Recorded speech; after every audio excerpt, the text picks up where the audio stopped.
එතුමා කිව්වා එතුමා යුද්ධයට ප්‍රධාන සෙන්පතියන් පස් දෙනාගේ එක්කෙනෙක් කියලා. He said he was one of the 5 main commanders during the war. The Civil Defence Force is under an executive commander like the STF, but it cannot be compared to the army. We never even allowed him to attend the Security Council meetings. On the Independence Day celebrations, you see the Inspector General of Police and the commanders of the three armed forces standing behind the President. The head of the Civil Defence Force cannot come and stand there. When he was speaking about the war, he said that we ended the war. He was never even close enough to hear the sound of gunshots. He said that Miliband and some other people came here during the war and they were turned away by the president. He said that the president didn't allow anyone to interrupt the war. I must remind him this. I'm not in any way accusing President Mahinda Rajapaksa of anything under the current state that he is in. I don't want to sling mud at him. But on the 31st of January 2009 and the 1st of February 2009, the government decided to enter into a ceasefire agreement. I disagreed with that.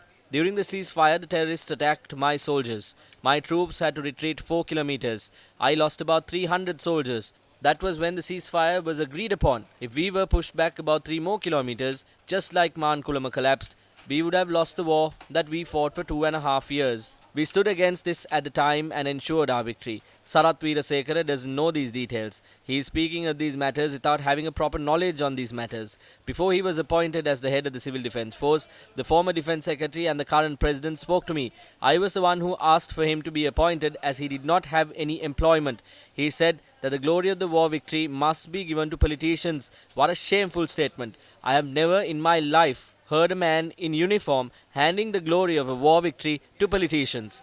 The reason for this statement was the fact that he was never even close enough to hear the sound of a gunshot. He has never faced a gunshot. So he must be thinking that the glory of their war victory must go to politicians. The glory that is due to the army must be given to them. That is why our soldiers sacrificed their lives. He doesn't understand the value of that. In concluding his address, I am even ashamed to say this, but he said that the TNA must be proscribed. Prescribing the TNA would strip the people in the north of their democratic rights. He is not the Minister of Public Security for the south. He is the Minister of Public Security to the south, the north, the Sinhalese, Tamils and the Muslim communities.